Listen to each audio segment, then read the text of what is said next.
Capítulo 41. Centro da cidade. Copenhague. Os terroristas são bem preparados, pensou Niels. Esse ainda era um dos aspectos em que os serviços de inteligência falhavam sempre. Eles subestimavam os inimigos. Esqueciam-se de que os terroristas tinham passado anos preparando-se para realizar suas ações. Porque eles não teriam considerado todas as várias possibilidades. Porque esse homem que fugia de Niels não teria pensado na possibilidade de que poderia ser descoberto. Claro que ele havia pensado. Claro que ele tinha cogitado um lugar para se esconder. Niels continuava correndo. A Al-Qaeda se estabeleceu bem longe, em cavernas, na área fronteiriça entre o Paquistão e o Afeganistão, estudando o Google Earth. Eles tinham recrutado especialistas em tecnologia da informação que superavam facilmente os especialistas do Ocidente. Esse era um fato bem conhecido. Toda vez que uma ação terrorista de larga escala tinha sido empreendida, em Madrid, Londres, Mumbai, Moscou, Nova York, os serviços de inteligência haviam se perguntado: como uma coisa dessas pôde acontecer? Tinha acontecido porque eles estavam enfrentando pessoas inteligentes e bem preparadas. Os acontecimentos de 11 de setembro de 2001 foram o resultado de anos de meticuloso preparo. Logisticamente foi um golpe de gênio.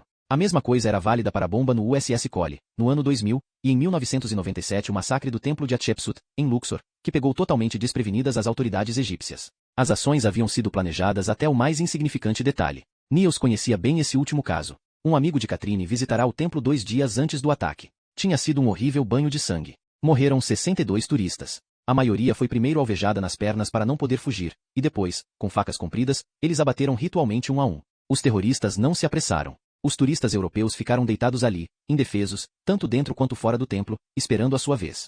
Parece que a matança demorou pelo menos 45 minutos. Entre os mortos havia um garoto de 5 anos. Uma mulher suíça viu o pai ser degolado. Egito sem turistas, dizia um bilhete encontrado no estômago de um senhor japonês. Os terroristas haviam retirado seus intestinos. Olhe onde anda! Gritou irritada uma mulher quando Niels lhe deu um esbarrão que resultou na queda de um pacote. Com que diabo o senhor acha que está fazendo? As pessoas não têm ideia, pensou Niels. Elas seguiam no seu mundo de conto de fadas sob os ramos de pinheiro e as guirlandas, comprando presentes de Natal. Em nenhum outro lugar era tão fácil esquecer tudo sobre os perigos do mundo quanto em Copenhague na época do Natal. A Torre Redonda. Niels não quis acreditar quando viu Abdul Adi virar à direita e entrar na torre. O homem estava tentando se esconder na multidão? Niels passou correndo pela cabine de venda de ingressos, ignorando os gritos que lhe dirigia o rapaz por trás do vidro. Continuou subindo. Quase perdeu o equilíbrio no escorregadio aclive de pedra. Prosseguiu pela rampa em espiral. As pessoas reclamavam dos seus empurrões. Ele estava ofegante. Seu peito parecia a ponto de explodir e ele sentia o ácido lático anunciando sua presença nos músculos da panturrilha.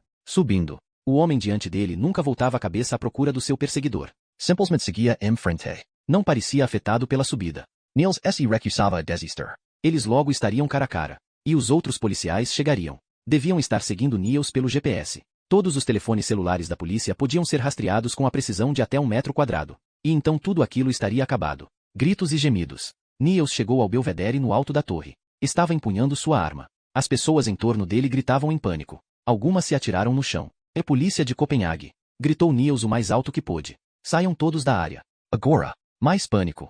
Turistas e pais com crianças pequenas começaram a empurrar uns aos outros para sair do belvedere. Niels ouviu o barulho de alguém caindo na escada. Coro e gritos. Niels afastou-se da porta, mas Adi havia desaparecido. Ele tinha deixado de vigiar o homem por apenas um momento, mas isso foi o suficiente. Adi teria passado por ele? Teria conseguido se esconder na multidão e fugir descendo pela torre? Niels amaldiçoou sua falta de atenção. A multidão estava minguando. Agora Niels era a única pessoa ali. Ele olhou em torno. Estava de pé no alto do mundo, cercado por Copenhague e castigado pelo inverno. Caminhou pela plataforma. Não encontrou nenhum lugar onde Adi poderia ter se escondido. Uma frase de texto dos seus tempos de escola ficava-lhe martelando a mente. O médico com sua faca dirige rabiscos para o coração do rei Cristiano IV. Aparentemente, uma leitura popular equivocada da confusão no alto da fachada da torre. Por que ele teria se lembrado daquilo? O médico com uma faca. O assassino com a faca. Niels o viu no último minuto. Abdul Adi se lançou para frente, chutando com força o plexo solar de Niels. E mais uma vez. Niels vomitou. Hadi passou para trás dele e o agarrou pelo pescoço. Apertou forte. Os olhos de Niels se encheram de lágrimas. Ele não conseguia respirar. De repente sentiu a mão relaxando. Estava ofegante. Ia se endireitar quando foi arremessado contra o chão. Antes que pudesse saber o que estava acontecendo, ele sentiu em sua têmpora o cano de um revólver e ouviu o tinir tranquilizador de algemas. Esse não, gritou a voz. Esse é um dos nossos. A arma desapareceu. Então para onde ele foi? Inicialmente Niels só pôde distinguir partes de frases, mas pouco a pouco entendeu. O pessoal do serviço de inteligência tinha chegado. Alguns policiais também. Um deles ajudou Niels a se levantar e se desculpou. Outro gritou. O que é que ele está fazendo? Droga! Niels olhou para cima. Abdul Adi tinha escalado a cerca que circundava a plataforma e estava empoleirado na velha balaustrada externa, pronto para saltar. Niels olhou para ele. Os dois homens se olharam longamente, algo que até então não haviam feito. Então Adi olhou para o abismo lá embaixo. Ele havia ido ali para morrer. Não havia sinal de medo nos seus olhos. Primeiro ele disse algumas palavras na sua língua nativa. Niels achou que parecia uma reza. Depois ele olhou para Niels. Por que você não atirou? Niels se aproximou da balaustrada. Eu não posso, respondeu ele. Abdul Adi ficou mais perto da borda. Capítulo 42. Ospedale Fate Bene Fratelli. Veneza. Irmã Madalena olhou para o corredor do hospital antes de calçar as luvas. Paz e silêncio. Nenhum dos doentes terminais estava gemendo. Mas ela sempre se sentia culpada quando precisava sair. Muitas vezes as outras enfermeiras praticamente precisavam empurrá-la para fora do prédio. Hoje não era diferente. Pelo contrário, hoje era pior. Ela resolveu pôr a cabeça no quarto da Signora de Bárbara uma última vez antes de sair. A mãe de Tommaso ergueu o olhar assim que Madalena entrou no quarto. Você vai sair, irmã? Madalena lhe dirigiu um sorriso tranquilizador, depois no chão a sua bolsa e descalçou as luvas. É a minha folga. Mas eu não tenho pressa. Estou com tanto medo. Não tenha medo. A morte é apenas o fim da vida terrena. Não é medo da morte. Eu não tenho medo de morrer, disse ela contrariada. Não era fácil sentir afeto por uma mulher como a Signora de Bárbara. Ao longo do tempo Madalena tinha aprendido, mas uma pausa de um dia de vez em quando facilitava as coisas. Ando que a senhora tem medo? De que ele não receba o recado. Ou que se esqueça da minha recomendação. E o recado? Sobre os 80 centavos? E a senhora ainda não sabe para o que ele vai usar os 80 centavos? A Signora de Bárbara não ouviu a pergunta. A minha bolsa está aqui? Está. Olha aqui. Pegue a carteira. Ponha 80 centavos na minha mão. Assim eu sei que vou me lembrar de falar com ele. Madalena pegou o dinheiro. As moedas não totalizavam 80 centavos, então ela acrescentou uma da sua carteira. Pronto. Ela pôs as moedas na mão da mulher. Os nós dos dedos da velha se fecharam firmemente em torno das 3 moedas. Quando meu filho vier me ver, hoje à noite, eu vou me lembrar. Ele vem hoje? Eu não sei. Pode ser que ele tenha de trabalhar. O turno da noite? Bom, então ele vem amanhã de manhã. Pelo menos agora eu tenho as moedas, assim não vou me esquecer. Eu também vou me lembrar, disse Madalena afagando o cabelo grisalho e fino da mulher. Permito. Durante o momento a senhora de Bárbara pareceu contente. Madalena estava convencida de que a velha ainda teria algumas semanas de vida. A maioria dos pacientes que estavam ali esperava para morrer depois das festas de fim de ano. Ela não sabia por quê. Talvez eles quisessem ter um último Natal. A irmã Madalena apagou a luz. A Signora de Bárbara pôs a mão no peito, apertando as moedas. Capítulo 43. A Torre Redonda. Copenhague. Abdul Adi ficou na extremidade do estranho prédio. Como ele tinha ido parar ali? Os policiais dinamarqueses estavam tendo uma discussão do outro lado da cerca. Um deles apontava uma arma para o homem. Eles estavam murmurando algo, mas Adi não entendia nada da conversa. Ele reuniu toda a sua coragem. Teria de acabar ali, embora sem realizar a justiça que buscará. Porque Alá o abandonara? O policial que havia tido mais de uma oportunidade de atirar nele estava agora subindo na cerca e se aproximava. Parecia tão acabado quanto ele próprio. O policial estava sorrindo. Vu Puller, disse Abdul Hadi. O policial dinamarquês levantou as 2 mãos para que Adi pudesse vê-las. Não estou armado. Adi olhou para a rua lá embaixo. Tinha perdido o desejo de levar alguém para a morte junto com ele. Normalmente ele não teria esse importado. Mas vistas de quila altura todas as pessoas pareciam tão inocentes. Se chegasse um pouco para a esquerda antes de saltar, ele não machucaria ninguém. Uma pergunta. Disse o policial. Abdul Adi olhou para ele. O senhor tem família? Eu fiz isso pela minha família. Sem entender, o policial continuou olhando para ele. Tem alguém para quem você gostaria de ligar? Indigo ele. Lembre-se, eu sou a última pessoa que vai estar com você vivo. Abdul Adi se moveu, afastando-se do policial. Por que ele está me fazendo essas perguntas estranhas? Pensou. Seu último recado. Qual é? Um último recado? Abdul Adi parou para pensar. Sinto muito foi o que lhe ocorreu. Ele queria se desculpar com a irmã. Porque não lhe permitiram crescer. Porque ele tinha vivido todos aqueles anos. Isso parecia muito injusto. E queria se desculpar também com o irmão mais velho. Porque não fora capaz de se vingar da morte dele. Seu irmão só tinha querido buscar uma vida melhor. Não havia feito nada errado. Assim como a sua irmã. Ela também era inocente. Ele via o rosto dela com toda a clareza. Seu irmão e sua irmã estavam prontos para recebê-lo. Ele tinha certeza disso. E esperava ansiosamente vê-los de novo. O policial se aproximou. Estava sussurrando para Adi. Eu não vou fechar os olhos. Você está me ouvindo? O policial estendeu a mão na direção dele. Eu sou a sua última testemunha. Era nesse momento que Abdul Adi devia saltar. Agora, exatamente. Ele olhou para cima, para o Criador, para os seus familiares mortos que estavam prontos à espera. Parecia que o céu já estava baixando na direção dele. Então o céu se abriu e a neve começou a cair, primeiro no soldado dinamarquês, depois em Adi, e depois continuou até a rua, lá embaixo. Milhões de pedacinhos minúsculos de céu branco, dançando em círculos. As pessoas na rua olhavam para cima, e as crianças se regozijavam. Abdul Adi ouviu o suave clique das algemas que se fechavam firmemente em torno dos seus pulsos. Capítulo 44. Instituto Niels Bohr. Copenhague. O velho assoalho de madeira rangia e gemia à medida que o maior globo do instituto girava pelo corredor. Era um globo tão grande que Hannah não precisava se abaixar para empurrá-lo. Ela podia caminhar atrás dele como se estivesse lidando com um carrinho de bebê de difícil manejo. Uma lasca de madeira voou no ar quando o globo se chocou contra um portal. 2 jovens pesquisadores que voltavam do almoço tiveram de pular de lado no corredor estreito para que o globo não passasse sobre eles. Ei, cuidado. Você tem carteira de habilitação para dirigir isso? Indagou um deles rindo. Eu só preciso medir uma coisa. Hannah não diminuiu o passo. Ouviu um dos homens murmurar para o outro que ela parecia um tanto maluca. O nome dela é Hannah Lund. Era uma das melhores, mas então, alguma coisa aconteceu com ela.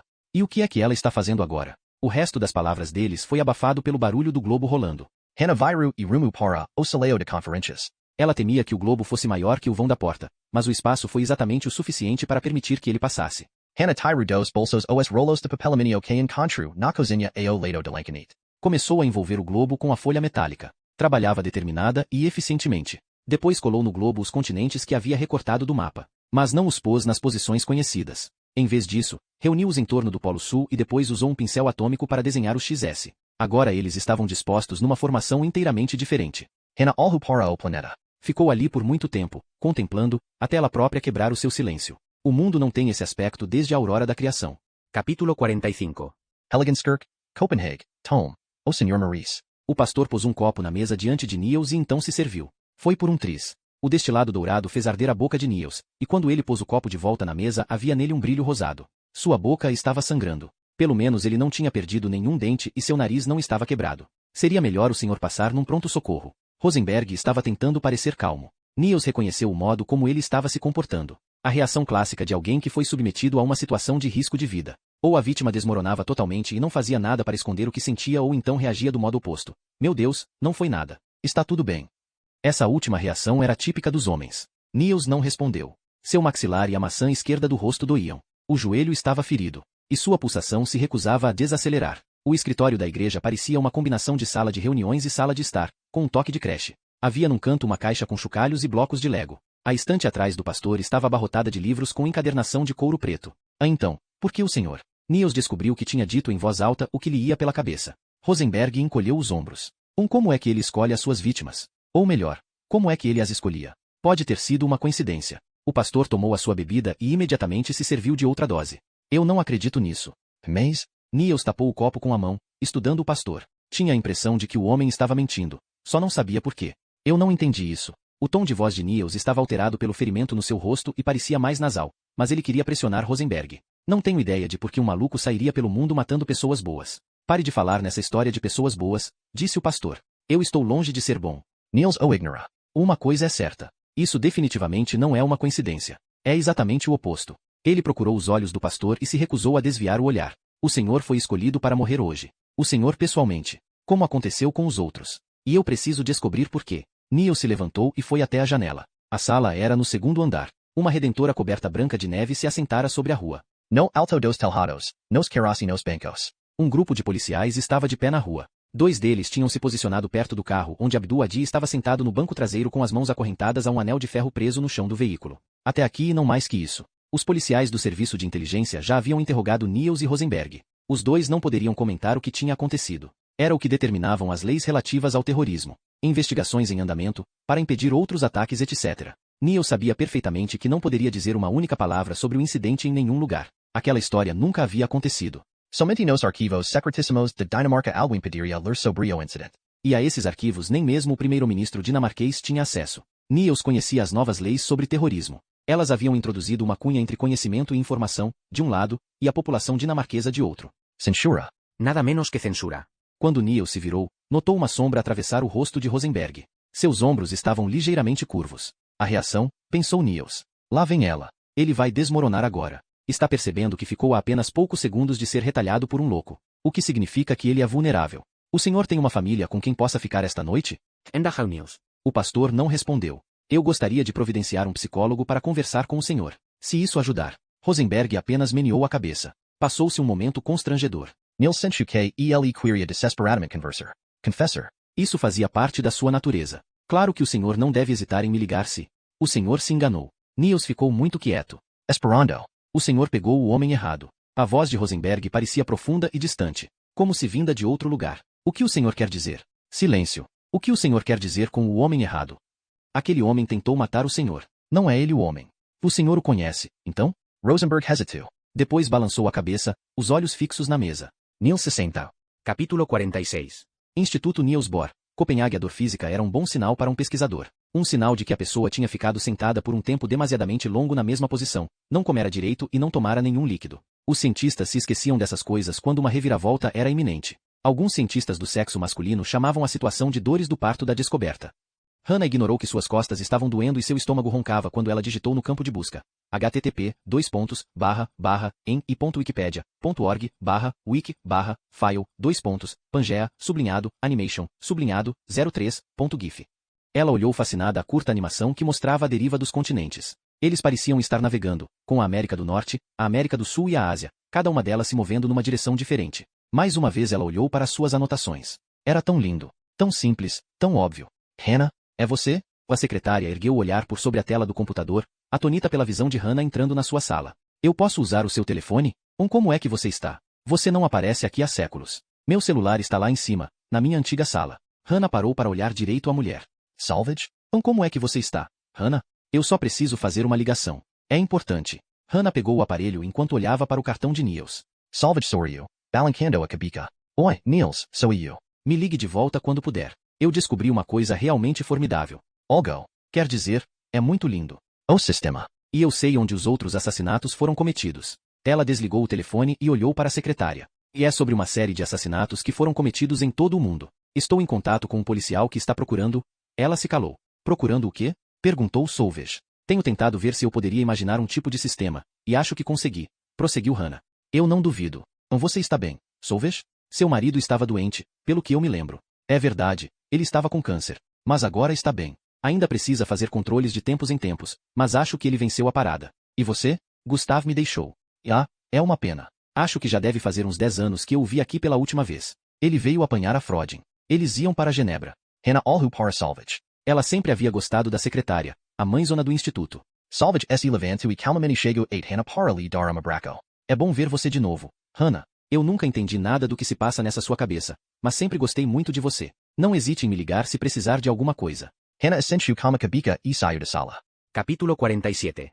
Elegantskirk, Copenhague. Desta vez Niels não pôs a mão sobre a taça quando o pastor lhe ofereceu outra dose. O nome dele era Khaled Hadi. Irmão do Abdul. Rosenberg hesitou. Era um homem diferente que estava sentado diante de Niels. Já não tinha olhos sorridentes nem a atitude infantil. Sua voz era mais grave, como se viesse das profundezas, do lugar de onde ele ia falar a verdade. O senhor se lembra das fotos? Aquelas que o senhor viu no porão da igreja? Dos refugiados escondidos aqui? Isso. O senhor fez um comentário sobre uma das fotos. Disse que havia mais de 12 pessoas nela. Niels concordou. O senhor tinha razão. Eram 14 pessoas. Niels deixou falar no seu próprio tempo. A experiência com entrevistas e interrogatórios o havia ensinado a entender as pausas. Elas eram a preparação para a decisão sobre uma escolha de palavras mais interessante, quando todas as frases clássicas e respostas surradas já haviam sido usadas. O pastor se recostou na cadeira, respirou profundamente e então se levantou. Como o senhor sabe, em várias ocasiões eu usei a igreja para esconder pessoas cujo pedido de asilo tinha sido recusado. Esconder provavelmente não é a palavra certa, porque o que eu fazia não era segredo. Eu usei a igreja como um modo de tornar público o flagelo das pessoas que pedem asilo, como uma plataforma para suas causas. Com grande sucesso, numa das ocasiões. Quando foi aprovada uma lei especial. Exatamente. Depois de muitos artigos que saíram na imprensa foi aprovada uma lei especial que permitia aos 12 refugiados permanecer na Dinamarca. Eu ainda mantenho contato com alguns. Um deles inclusive é o meu barbeiro. Rosenberg sorriu ao notar o olhar de Niels para o seu cabelo ralo. Nem todos eles se saíram igualmente bem. Alguns se mudaram para a Suécia. 3 deles passaram um tempo na prisão. Um deles, um jovem do Sudão, se tornou jogador profissional de futebol. E os outros 2? O senhor tem razão. Havia outros 2. Rosenberg hesitou. Niels sentiu que era a primeira vez que o pastor contava aquela história. Um deles fugiu. Um palestino apátrida. Não tenho ideia do que aconteceu com ele. E o outro? Khaled. O outro era o Khaled? Irmão do Abdul Adi? O pastor assentiu com a cabeça. O que foi que aconteceu com ele? Ele morreu. Como é que foi isso? O Khaled Adi era um provável terrorista. Rosenberg deu as costas para Niels ao prosseguir. Era o que diziam os documentos que eu recebi da polícia. E foi o que eles me falaram quando apareceram aqui. Um provável terrorista. Algo sobre como ele tinha sido ligado a várias ações terroristas e tinha contatos com terroristas conhecidos, embora não houvesse confirmação de que ele realmente havia empreendido uma ação terrorista. Mas, Rosenberg buscou as palavras certas. Ele se sentou novamente. Você sabe quem é o Daniel Pero? O jornalista que foi assassinado? Isso. O jornalista americano que a Al-Qaeda atraiu para uma armadilha em Karachi em 2002, e ele foi degolado. Rosenberg concordou. Um caso medonho.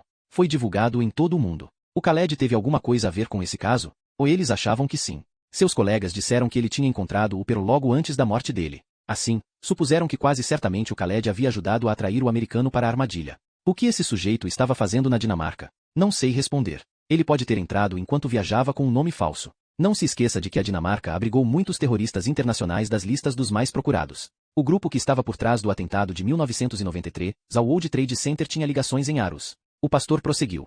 Eu estava sendo muito pressionado pelo PET, o Serviço de Segurança e Inteligência da Dinamarca. Eles não queriam que se soubesse que um provável terrorista internacional importante estava em solo dinamarquês. Ao mesmo tempo o PET sabia que eles não podiam simplesmente entrar aqui e prendê-lo. Os outros refugiados iriam defendê-lo e as coisas ficariam fora de controle. Então estavam pressionando o senhor. Eles queriam que o senhor o entregasse? Exatamente. Mas a pior parte foram os outros refugiados. Os outros refugiados? O pastor respirou fundo e fez um gesto afirmativo com a cabeça. Eu senti que tinha uma oportunidade de salvar os refugiados. Muitos jornais, alguns políticos importantes e amplos segmentos da população dinamarquesa me apoiavam. O momento era favorável a mim e aos refugiados. A opinião pública estava começando a ficar do nosso lado. Mas o Khaled Adi era uma bomba relógio sob aquela onda de solidariedade. Como as pessoas reagiriam se soubessem que eu tinha abrigado um suposto terrorista? O apoio desapareceria instantaneamente, com terríveis consequências para os outros refugiados. Foi por isso que o senhor cedeu? O pastor não respondeu. Ficou imóvel por um momento. Depois se levantou, foi até a estante e tirou um envelope de uma gaveta. Conservou-o nas mãos enquanto se sentava. Eu não sabia o que fazer. Inicialmente eu me recusei a fazer aquilo. Um homem perseguido havia me pedido refúgio. Como cristão, eu senti que era meu dever abrir a porta da minha casa para ele. Eu a primeira pedra, disse Niels. Rosenberg olhou para ele.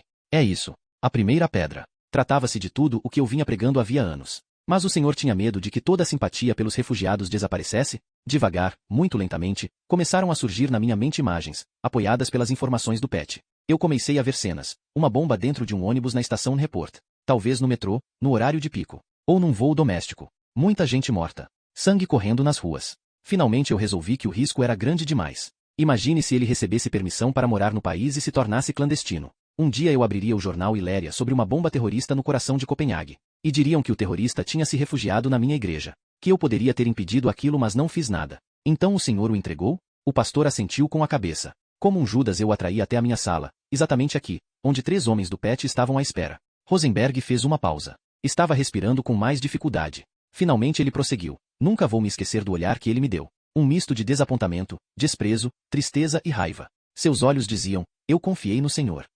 E o que foi que aconteceu? Nada. Muitas semanas se passaram. Os outros refugiados receberam permissão de ficar. Mas então, lágrimas afloraram nos olhos de Rosenberg. Niels estava começando a gostar daquele homem. Um dia eu recebi isto.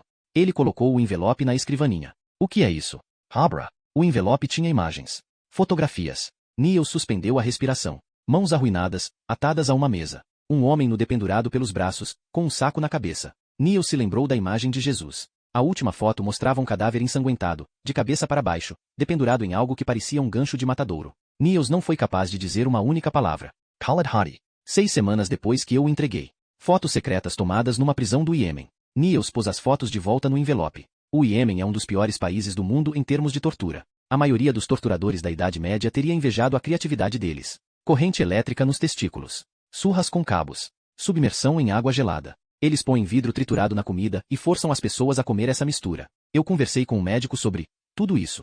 Niels Alhupara Rosenberg. Ele tinha chamado um médico. Pessoalmente sofria todos os tormentos do caminho para a cruz. Como é que o Khaled foi parar no Iêmen? O pastor encolheu os ombros. Eu não sei. As autoridades dinamarquesas foram competentes no encobrimento do caso. Nenhum jornalista soube dele. O PET discretamente se isentou de qualquer culpa declarando que o Khaled acabou no Iêmen depois de ter sido mandado para outro país onde ele era procurado. O PET o entregou para o país em questão. Eles não dizem qual foi, mas sem dúvida eram os Estados Unidos, que oficialmente não usam tortura. Do ponto de vista estritamente legal, eles têm as mãos limpas. Aliás, há uma porção de áreas cinzentas. Mas e daí se eles o entregam para um país que não usa tortura? Se esse país por sua vez o entrega a um país que tortura? Ele simplesmente foi passado adiante. Quem lhe mandou essas fotos? Oh Abdelhadi. Ele queria que eu soubesse o que tinha feito. Queria que eu soubesse qual foi o destino do Khaled. Então o Abdul Adi ia matar o senhor para se vingar? Vingar. Isso. Os dois ficaram em silêncio. O pastor olhou para a garrafa de uísque. Niels viu que ele travava uma luta consigo mesmo. Queria mais uma dose, mas achava que não devia fazer isso. Niels conhecia bem essa luta. Eu não acredito que o Khaled tivesse relação com o assassinato do Daniel Pero. Ele nunca esteve no Afeganistão. Era um bom sujeito. Rosenberg olhou Niels nos olhos. Eu atirei pela janela toda a minha capacidade de julgamento. O pastor perdeu a luta e se serviu de mais uma dose. Pela primeira vez Niels percebeu na pele sob os seus olhos os vasinhos sanguíneos rompidos. Niels ouviu vozes na praça da igreja. Os policiais estavam conversando. Ele olhou para o pastor sentado à sua frente. Imagens se fundiam na sua cabeça. Abdul Adi. A corrida atrás dele na street. As marcas perturbadoras nas costas das vítimas assassinadas. Os vários casos de homicídio. Sarah Johnson. Vladimir Zherkov.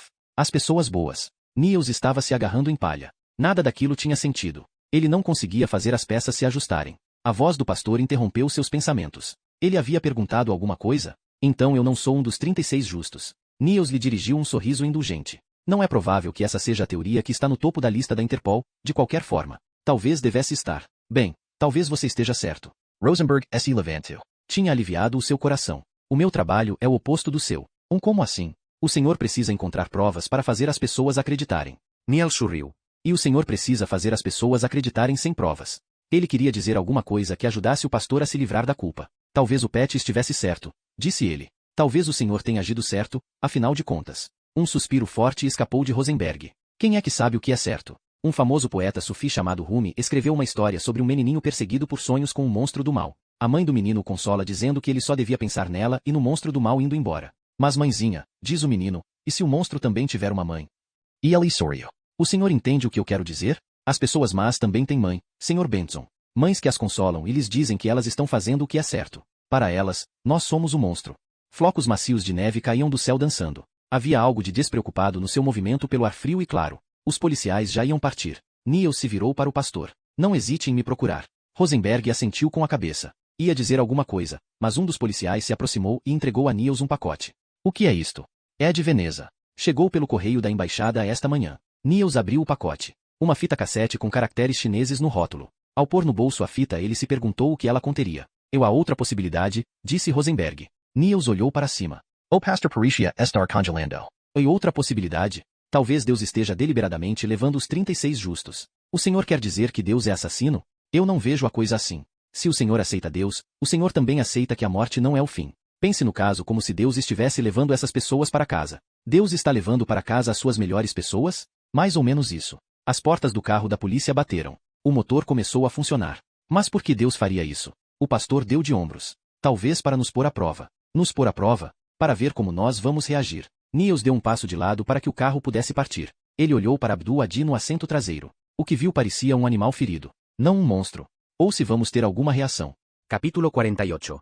Nrebrogade, Copenhague. A loja que vendia rádios não parecia grande coisa, espremida entre uma pizzaria e um brechó. 8 televisores empilhados um sobre o outro transmitiam informações do Bella Center. O mundo está prestes a afundar. Este é o último apelo. Niels pôs sobre o balcão a fita cassete com os caracteres chineses no rótulo e tentou chamar a atenção do adolescente letárgico. O que é isso? Indagou o funcionário.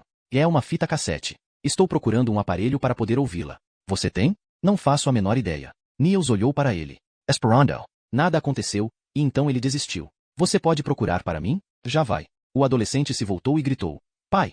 A voz dele, prestes a mudar, feriu os ouvidos de Niels e o fez pensar nos filhos que ele não teve. Eles estariam mais ou menos com a mesma idade daquele rapazinho, se Catherine tivesse engravidado quando o casal começou a tentar. Um processo vão que se estendeu por anos. Um homem de meia idade com o cabelo muito emplastrado apareceu nos fundos da loja. Fala! Disse ele num tom irritado. É um aparelho que toque fita cassete. Eu estou procurando um aparelho para ouvir isto. O homem olhou para a fita, deu um risinho e desapareceu nos fundos da loja. Niels se afastou um pouco para atender o seu celular. Alô? Eu acho que encontrei a coisa. Niels. O que foi que você encontrou? O sistema. É tão lindo. Niels. Tão incrivelmente lindo. Quer dizer. Comece do começo. Hannah. Eu estou um pouco cansado. Mais tarde eu explico tudo. Mas preste atenção nisto. Eu sei onde os outros assassinatos aconteceram. Todos eles. Os outros assassinatos? É. Com base na teoria de que é uma cadeia ininterrupta de eventos. O último número que nós temos é 34. Um total de 21 foi encontrado. Assim, faltam 13 assassinatos, mas eu sei onde temos de procurá-los. Um em Santiago, um em Hanoi, um em Belém, um na Cidade do Cabo, um em Nuuk. Niels a interrompeu. Espirei. Eu não tenho a menor condição de conferir todos esses casos. O que, exatamente, você quer que eu faça? Nenhum deles falou por um bom tempo. Então Niels perguntou. Você disse Cidade do Cabo? O que eu estou dizendo é que... Não. O sistema diz que o assassinato número 14 foi cometido na sexta-feira, dia 24 de julho, na hora do crepúsculo em Kailitcha, um subúrbio da Cidade do Cabo. Posso lhe remeter a latitude e a longitude exatas. Faça isso. Niels foi interrompido pelo proprietário da loja, que soltou no balcão um velho toca-fitas. Capítulo 49. Cidade do Cabo, África do Sul poderia ser uma pintura. O Oceano Índico. As palmeiras. Ao se sentar na sua sala, no 12º andar, Catherine frequentemente pensava nas fotos de estúdio encomendadas pelos seus pais, que quando criança ela sempre tirava junto com a irmã. Eles iam de carro da sua casa no campo até a cidade de Roskilde. Já de longe eles viam as duas agulhas da catedral, pontudas como furadores, apontando para o céu, para Deus, como uma declaração de guerra. Não se aproxime nem mais 1 centímetro. Catherine adorava a cidade. Roupas novas, um supermercado gigantesco onde eles sempre se perdiam nos intermináveis corredores de geleias e temperos. E a escada rolante. Catherine tinha um pouco de medo dela. Mas a escada rolante as levava até o andar onde a foto era tirada. Ela e a irmã nunca podiam escolher o panorama de fundo, mas o fotógrafo sempre lhes mostrava as opções. Primeiro ele descia um pano de fundo que apresentava um cenário de floresta. Árvores cobertas de musgo bem no meio da mata, onde a luz do sol só brilhava quando as árvores perdiam todas as suas folhas. Sua irmã tinha um gosto terrível e sempre queria algo com muitas cores, preferivelmente cor-de-rosa. Depois havia o cenário de praia. Era por esse que Catherine era apaixonada, mas sua mãe se recusava terminantemente a aceitá-lo. Catherine nunca havia entendido por que não lhe permitiam escolher aquele fundo. A foto desse panorama tinha sido tirada de um plano ligeiramente superior à praia, como se a pessoa estivesse sentada nas dunas e olhando para o mar. Eles normalmente precisavam resolver a questão com uma solução de compromisso, uma clareira na floresta, com as árvores recuadas à distância. Só Deus sabe que tipo de tendências sexuais subconscientes estavam latentes na escolha de cenário feita pela sua mãe, ou que tipo de repressão a motivava. Catherine se fazia essa pergunta. Ela achava que talvez estivesse sentada ali naquele escritório, naquela parte do mundo, porque a vista se parecia com o cenário que lhe tinham negado na sua infância. Ela queria claridade, mas sua mãe insistia no crepúsculo escuro, que correspondia melhor à atmosfera doméstica. O pai de Catherine sofria de buracos negros, como a mãe se referia ao seu problema. Hoje o rotulariam de maníaco depressivo. Não que algum dia ele tenha sido particularmente maluco. Se pelo menos ele tivesse exibido um pouco de comportamento maluco, como os que Catherine havia visto descritos na internet. Pais que ou estavam deprimidos ou eufóricos. Quando estavam eufóricos, tudo era possível. Viajar, comprar um carro novo, mudar-se para outro país. As coisas não tinham sido assim no seu lar quando ela era criança. O velho era reservado, mas mais ou menos normal, ou então não dizia nada e ficava sentado imóvel como um lagarto durante semanas a fio. Ali ela dispunha de ar-condicionado e janelas à prova de som. Mark estava pairando um pouco adiante na área aberta de escritórios onde as secretárias e os arquitetos e engenheiros mais jovens tinham sua mesa. Ele estava procurando um pretexto para entrar novamente na sala dela. Catherine se perguntava se queria ir para a cama com ele. Tinha acontecido um flerte entre eles, quanto a isso não havia dúvida. A ideia de fazer sexo com Mark tinha sido mais instigante quando ela achava que Niels viria visitá-la. Agora que ele não vinha e que ter um caso se tornará uma possibilidade real, ela não tinha certeza. Mark tentava cruzar seu olhar com o dela através das paredes de vidro. Ela se virou para olhar pela janela. A vista proibida da sua mãe. Omar. A luz. Oi, Catherine. Mark estava de pé no vão da porta, com a pelvis quase imperceptivelmente projetada. Oi, Mark. E não vai descansar? Ele falava um inglês com o típico sotaque boer sul-africano que nada tinha de sexy. Estou só mandando o último relatório, respondeu ela. Seu marido não vem? Ele sabia perfeitamente que Niels não vinha. Naquele momento Mark era tudo menos fascinante. Catherine sentiu os olhos marejarem. Desculpe, Mark. Eu realmente preciso ficar sozinha. Mark olhou para ela com uma expressão que era um pedido de desculpa. Ele não era do tipo insistente, e Catherine sabia disso. Era um homem agradável. Não tinha culpa se ela escolhera se casar com um homem que tanto a fazia lembrar o pai. Ela havia passado muito tempo imaginando como aquilo podia ter acontecido. Não tinha encontrado uma resposta, mas aprenderá a admitir que as pessoas adultas frequentemente acabam escolhendo alguém que é uma cópia do pai ou da mãe, normalmente aquele com quem elas ainda têm problemas. Como era o caso dela com o pai e o seu temperamento soturno. Nem sempre as coisas tinham sido daquele jeito. No início Niels não lembrava o seu pai, de modo algum. Tinha um temperamento calmo, mas não caía em buracos negros. Nessa época eles riam muito quando estavam juntos. Sempre. E ele parecia ambicioso. Ou ela simplesmente imaginara isso. Talvez. Será que nós, seres humanos, temos um aparelho capaz de selecionar as pessoas que mais tarde na vida irão se parecer com a mãe ou o pai que era difícil? Ou nós as fazemos ficar assim? Será que nós podemos fazer alguém assumir o papel? Catherine olhou pela janela. As cristas das ondas pareciam bolhas de champanhe. Ela recebeu uma mensagem de Mark. Perdão. Ao se voltar, viu-o de pé no meio da sala, parecendo em total desalento. Era um homem bonito. Nesse instante o celular tocou. Niels, ela lunatila. Eu estava sentada aqui pensando em você, disse ela. O que é que você estava pensando? Nada que você vá gostar de ouvir. Ela sorriu para Mark. Ele era infinitamente mais sexy agora que ela falava com Niels no telefone. Mas a ideia de Mark ser seu amante a repugnava. Preste atenção. Eu não fui visitar você porque... Ela o interrompeu. Eu acho que sei por quê. Amor. Ah não. Você não sabe. Eu estou trabalhando num caso. Um homicídio. E é um caso realmente complicado. Ele fez uma pausa para impressionar, antes de começar a contar tudo para Catherine. Os assassinatos, os locais dos crimes, os números nas costas das vítimas. Catherine ouviu calada. Não se manifestou nem mesmo quando ele expôs a teoria sobre uma morte, um assassinato não comunicado, em Khayelitsha. Então Niels ficou em silêncio. Esperando. Não falou sobre Hannah. Você mudou de departamento? Perguntou ela finalmente. Não. Não é bem isso. A questão começou como um caso rotineiro. Eu precisava advertir alguns cidadãos dinamarqueses que poderiam se tornar vítimas. Foi assim que eu fui envolvido. E é por isso que não vem? Niels fez uma pausa para pensar. Ele queria dizer que sim. Que a sua ambição exigia que ele ficasse na Dinamarca para trabalhar no caso. Catherine gostaria de ouvir isso. Ela sempre criticava a sua falta de ambição. Isso e muitas outras coisas. Acho que é isso. Você acha que é isso? Eu não sei o que há por trás de tudo isso, Catherine. Mas tenho a impressão de que é importante e preciso da sua ajuda. Você quer que eu vá até Kaelitsha? Exatamente. Niels, não é um lugar seguro para uma mulher branca. Kaelitsha é uma das piores favelas da África do Sul. E isso diz muita coisa. Niels não respondeu. Persuadir Catherine a fazer alguma coisa seria uma batalha perdida. Ela precisaria se persuadir. Não era um silêncio cômodo. Ele ficou surpreso ao ouvi-la dizer, sem apresentar nenhuma outra objeção. Tudo bem. Capítulo 50. Westerbrogade. Copenhague. Um pedacinho da China tinha se introduzido entre duas lojas de roupas na Westerbrogade. O restaurante se chamava o Bambu Dourado. Restaurante era um eufemismo para um lugar que tinha somente umas poucas mesas de plástico, uma minúscula cozinha aberta e na janela um rosto com um sorriso tristonho, que os proprietários tinham tentado esconder atrás de uma palmeira de plástico. O inspetor do Serviço de Vigilância Sanitária escrevera com tinta vermelha um comentário severo. Precisa de melhorias na higiene dos alimentos. Niels tentava proteger da neve o toca-fitas quando entrou no estabelecimento. Lá dentro estava quente. Alguém lhe havia dito que os asiáticos eram muito educados. No entanto aqueles indivíduos pareciam ter esquecido isso, porque na cozinha estava acontecendo uma guerra. O chefe, o único que vestia terno, esbravejava com a equipe da cozinha. Niels limpou a garganta sem nenhum resultado. Então avançou até um pequeno balcão com uma caixa registradora e depositou nele o toca-fitas. E esperou. Olhou em torno de si para plantas de plástico em vasos dispostos no peitoril das janelas. Na parede um mapa da China. Um enorme cartaz de propaganda da Olimpíada de Pequim. Um cardápio, macarrão, broto de bambu, bolinhos primavera, bife kung pão. Havia televisor ligado e o programa que estava sendo transmitido falava de conferência sobre o clima. Um homem alto e corpulento, do grupo de ilhas de Vanuatu, no Pacífico Sul, tinha lágrimas nos olhos enquanto discursava contra os países industrializados, especialmente a China, que exploravam o ambiente. Suas palavras pareciam se dirigir a ouvidos moucos, porque nas fileiras da frente havia muita conversa. Alguns delegados finlandeses estavam disfarçando o riso a propósito de algo que os telespectadores desconheciam. A maioria dos participantes da conferência parecia achar que o grupo das ilhas de Vanuatu e todos aqueles problemas não iam privá-los do seu sono embelezador. Eles querem pegar a gente. Niels se voltou e viu o chinês mais velho, num terno um pouco acima do seu número. Por que é que culpam sempre a gente? Disse o homem. Sempre a China. A China leva a culpa de tudo. Ele dirigiu a Niels um sorriso amargo. O senhor quer uma mesa?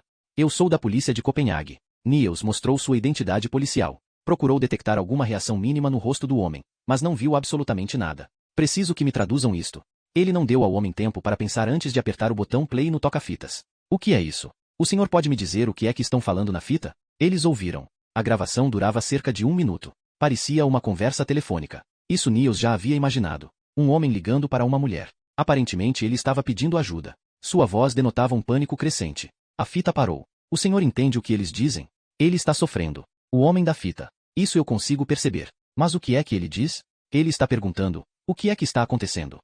O senhor entendeu? Não. Quer dizer, entendi o que o senhor está me dizendo, mas não o significado. O homem interrompeu Niels. Toque outra vez. Niels voltou a fita. Então o gerente convocou alguém da equipe da cozinha. Um jovem veio se juntar a eles, parecendo um tipo submisso. Depois de uma conversa em chinês, o gerente apertou o botão play. Mais alto, disse o gerente. Niels aumentou o volume. Era difícil fazer o som da fita se superpor ao barulho que vinha da cozinha. O senhor entende o que eles estão falando? Indigo ele. O jovem traduziu. E então o gerente traduziu para o dinamarquês o que ele havia dito. O homem da fita está dizendo. O que é que está acontecendo? Está tão quieto. Meu Deus. O que é que está acontecendo comigo? Está tão quieto. Vênus.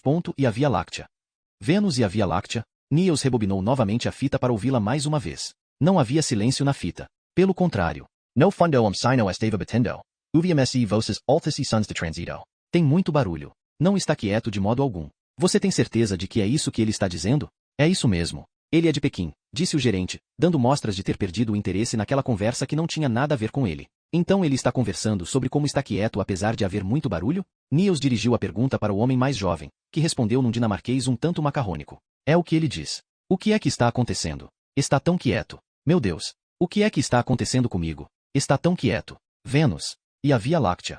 Niels se perguntou por que Tomás o achará tão importante ele ouvir aquela fita. Está tão quieto.